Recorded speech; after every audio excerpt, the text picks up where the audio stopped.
Sa linya po natin, si Lanao del Sur First District Representative si Alonto Adjong, isa sa mga spokesperson po ng House Prosecution Panel. Yan. Kasi toka-toka na sila Meron, oo. ng assignment no doon sa Dahil- mga articles of impeachment. Correct, oo. So ini-expect natin na matagal pa po yung actual na trial. Pero yung lahat ng paghahanda ng dalawang panig ng prosecution at saka ng senator judges kasama ng defense team, ito na yung panahon na yun, Joel. Oo. Yan. Nasa linya natin si Congressman Adjong. Kong, magandang umaga. Si Joel, si Weng po ito. Magandang umaga po. Magandang umaga, Ma'am Weng. Magandang umaga po, Sir Joel. Opo, Congressman. Yes po. Anong naito ka sa inyo? Ano assignment ninyo doon sa apat? Spokesperson. Doon sa apat na maliban doon sa kay spokesperson? Well, generally, ang pinag-uusapan naman po natin doon is paano may lahat sa publiko with clarity no, kung ano na po mapapag-usapan during the court, the actual deliberation ng Senate Impeachment Court. Tayo naman po ay, remember, tayo po ay umupo during the good government hearings no, in the previous Congress. Pati na rin po yung sa sa House Committee, confirmation hearings ng House Committee. So tayo naman po ay kung ano po yung maatasan sa atin na po pwede maging maging subject matter ng ating pag-uusapan or ating ilalahad sa publiko ay nakahanda naman po tayo. Unang-una, nagpapasalamat po tayo sa trust and confidence ng House Prosecution Panel sa pamumuno po ni Congresswoman Jinky Luistro dahil tayo po ay nabigyan ng pagkakataon hindi na makakatulog ngayon kung mag-umpisa na po ang trial. Mukhang kunti na lang po at ang tulog natin at mag-aaral po tayo. Of course, we need really to be abreast ourselves with not only the articles of impeachment but how the defense would be able to counter based on their presentation in the courts para mailahad po natin ito sa publiko at maintindihan ng ating mga ordinaryong kababayan. Kanina, kausap ng Super Radio DCWB si Senator Erwin Tulfo, sinabi ni Senator Erwin kay Orly Trinidad, Weng, 1,000 daw yung pahina na nandun na kinakailangan nilang basahin. No? Ganon Hindi pa raw niya. Nag-aaral na po tayo, Sir Joel. Oo nga. Mukhang, paano nagkaroon ng tokahan kung anong articles of impeachment po ang... Paano pinili? Paano pinili yun? Ano ba yan? Dahil ba dun sa talagang medyo bihasa na sila doon sa kaso? O paano? Nag-raising of the hand ba? Ako, dito na ako. Paano ginawa ang pagtotoka, Congressman Adjong? Well, unang-una, tama po yung sinabi mo, isa sa mga konsiderasyon po ay yung expertise nung sa subject matter. No? Kinakailangan mayroon po talagang, kumbaga foundation, kung tatawagin po natin, na at least man lang they can articulate effectively kung ano yung po yung mga pinag-uusapan na artikulo na yan. Isa po yung sa naging konsiderasyon. Ang pangalawang konsiderasyon po ay para hindi ma-overburden, no? Kung isa pong halimbawa, kung sa isang prosecutor ay lahat ng articles ay kanya pong ipapresenta. So mas ang consideration po talaga na ginawa doon is para mas may clarity pagdating po sa pagpapresenta ng evidences. Kasi kung nakafocus naman po isang prosecutor o dalawang prosecutors sa isang article, mas maganda po ang kanilang pag-explain. Kasi ang impeachment court na ito, alam po natin, ang buong bansa ay invested dito sa usaping impeachment. Alam po natin since last year ang taong bayan gusto na po ng clarity. In fact, naging indicative po yan ng mga recent surveys na lumabas na mataas po yung porsyento ng ating mga kababayan na gusto rin ho nila umunsad na po itong paglilitis na ito. Dahil gusto rin ho nila makita yung mga ebidensya at ma-explain sa kanila kung meron talagang allegations, yung mga allegations ba yun talaga is constitute betrayal of public trust, public culpable violation of the Constitution. So, isa rin sa mga rason kung bakit natoka yan, para mas ma-express o mapresenta ng mas maayos, nakafocus po ang ating mga prosecutors sa isang article, maintindihan po ng ating taong bayan. Because it's not only the senator judges who will evaluate also these evidences, but in the general public, the viewing public, ang ating mga ordinaryong taong bayan, i-evaluate din po, i-appreciate din po nila ang mga prepresentang mga ebidensya ng bawat prosecutors. So yun po yung naging konsiderasyon kung bakit ganun po yung naging strategy ng ating prosecution team. Congressman, medyo mabigat na trabaho ang paglilitis sa Vice Presidente sa isang impeachment court.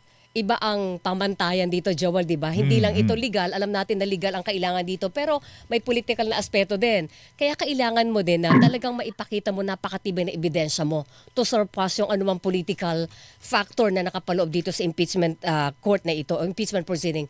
Pero mga kailangan kayo ng dagdag na tulong.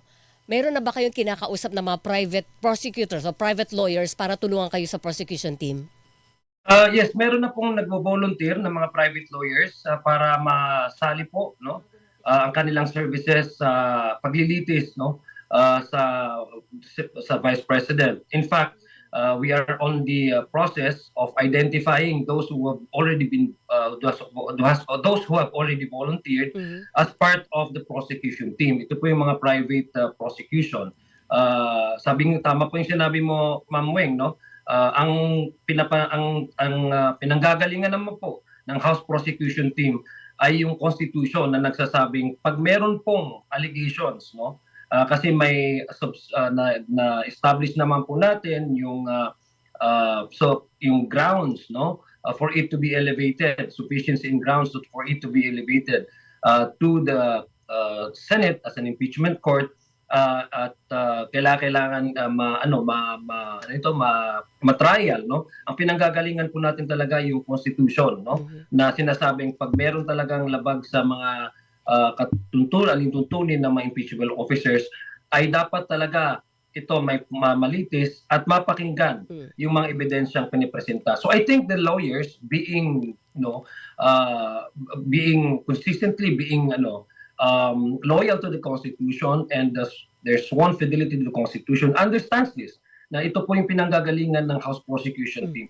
That's why marami pong mga private lawyers na pumapanig or nagvo-volunteer, no, sa ating prosecution team na maging parte po sila nitong historic impeachment trial po nito. Pero tingin ko, Weng, dapat isansala ng House Prosecution Team yung mga mag-aalok ng kanilang serbisyo dahil kinakailangan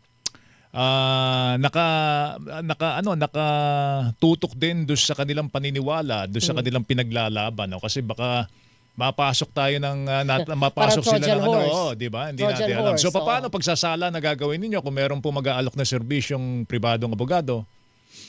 Well, unang-una, tama po yung sinabi mo, dapat talagang naniniwala sila that there's a probable cause. No? Yung nga po yung na-establish natin. And I'm sure, lahat naman po na nag-volunteer sa atin because they have already witnessed, no? Ako, sigurado po ako na sabi ko nga, ang taong bayan invested dito po sa impeachment na usapin na po ito. During the confirmation hearings, well, I'm pretty sure that they have already, they have already witnessed and they have also, keep abreast with the proceedings, with the development in the confirmation proceedings of the Committee on Justice. So ako naniniwala ako na the mere fact that they have volunteered their services free of charge to be part of the prosecution team, it's because of their fidelity to the Constitution, and they have already convinced that there are probable cause, there are evidences, no, to hold the Vice President to account. Because ang sinasabi po dito, ang naglilitis po dito, ay ang Constitution po ang nagbibigay ng kapangyarihan sa House of Representatives at sa Senado para pakinggan ng taong bayan at ng Senado yung mga ipapresentang mga evidences. So the litmus test here, Sir Joel, Ma'am Weng, is actually whether or not the Constitution is alive and well. And that's what we are trying to prove to the whole nation, that we have a Constitution that is robust with accountability mechanism. And no one should be above the law. Ito pong mga personalities na na-mention dito, because they are, sinasabi po sa Constitution, impeachable officers. And these are mere accidentals, no? What is important is the Constitution that is at work here, and the Constitution being part of those who have sworn fidelity to the Constitution has to ensure that the Constitution is alive and well. Congressman, pro bono ba yung mga private lawyers na kukunin ninyo? Yung mga nag-voluntary, kukunin Yes sa po. service, pro bono yon. Yes Pro po. bono We have meaning walang serbisyo, libre po ang may serbisyo pero walang bayad. Ibig sabihin Yes. libre ang bayad ay ang kanilang serbisyo. Tama po yun. They already understand the arrangement. Kaya nga po they have volunteered the services free of charge. Because ultimately, ang pinag-uusapan po natin dito ay paano natin mapalakas through this impeachment process yung sinasabi po na accountability at mechanism ng ating constitution at ating saligang batas. Okay, ngayon Ito po yung pinaka-democratic way of holding those who have mentioned under the Constitution as impeachable officers to account. So, yun po yung kanilang pinanggagalingan at tayo po ay nagpapasalamat sa kanilang taos-puso, no? Taos-pusong pakikilahok or kanilang voluntarily offering their services to be part of the prosecution team. Okay, ito sabi ko nga kay si Joel kanina, hindi may political factor din kasi itong impeachment process na ito. Pero yung pressure ng politika dito na mas sa House Prosecution Team, considering po na yung mga mukhang niyan, yung mga pangalang niyan tatatak sa mata, sa isipan ng taong bayan habang papalapit tayo ng 2028. Paano nyo i-deal yung pressure na yon, Congressman? I think yung political pressure should be subservient to our fidelity to the Constitution. We have to be first and foremost, we have sworn our allegiance to the Philippine flag. We have sworn our allegiance to the Constitution without mental reservation of purpose of evasion. That's very clear, and that is our mandate. The House of Representatives was given the task by the Constitution to initiate impeachment processes if there are complaints being filed and endorsed by the House members. So very klaro po yan. Ito po ay constitutional duty na dapat po nating panindigan. Hindi po natin pwedeng takasan ito just because of political pressure. Kung political pressure po lang ang magiging konsiderasyon po natin, ay magiging blind o bulag ang ating konstitusyon. Hindi po natin hayaan yun. Dahil that is, to me, at the very least, dereliction of duty because you have sworn to protect the Constitution, not only to protect the Constitution, to uphold it, to obey it, and to act on the directives of the Constitution. And by not exercising your constitutional duty, to me, at the very least, is a dereliction of duty. Which basically, kung ikaw po ay isang mambabatas at alam mo po ang inyong katungkulan na sinasabi ng Constitution at hindi mo ito ginawa dahil lang sa political pressure, ay mukhang hindi ka dapat maging parte ng organisasyon na dapat i-promote ang Constitution. Pangalawa po, nakita po natin ang naging botohan in the House of Representatives, 257. Ibig sabihin po, kung political pressure pong pag-uusapan, hindi dapat sana mas mababa kaysa compare sa 215 nung last Congress. Pero hindi po, tumindig po ang House of Representatives sa kanilang tungkulin at naintindihan po ng House of Representatives itong 257 members na kinakailangan may pasapat na basihan at kinakailangan ng taong bayan na makita nila at maintindihan nila at may presenta sa kanila ang mga ebidensya. Because the people deserve no less but the truth, no? No less than the truth. Ang ating taong bayan po ang naghalal sa atin. Sila po ang may karapatan na makita at masuri at mapakinggan ang mga ebidensyang ipapresenta ng Constitution, ng prosecution team. So yun po pinanindigan natin. This is about fidelity to the Constitution. This is about making sure that the accountability mechanism and the Constitution is still serving the interest of the Filipino people. Isang tanong na lang, Congressman Adjong. Naging maingat kayo doon sa deliberasyon ng House Justice Committee sa determination ng probable cause, ano? May mga pinigil pa kayong mga ebidensyang ilabas doon dahil syempre kayo JR nag-iingat, ayaw nyo namang ma-technical. Meron pa ba kayong kumbaga tinatago ng mga May ebidensya alas. na pagka dating sa impeachment court ilalabas ninyo kasi medyo nagulat na ho kami doon sa mga ebidensyang lumabas po sa sa House Justice Committee at sinasabi nga nung ilang mga observers at ilang mga members of the panel na meron pa kayong ilalabas sa impeachment court.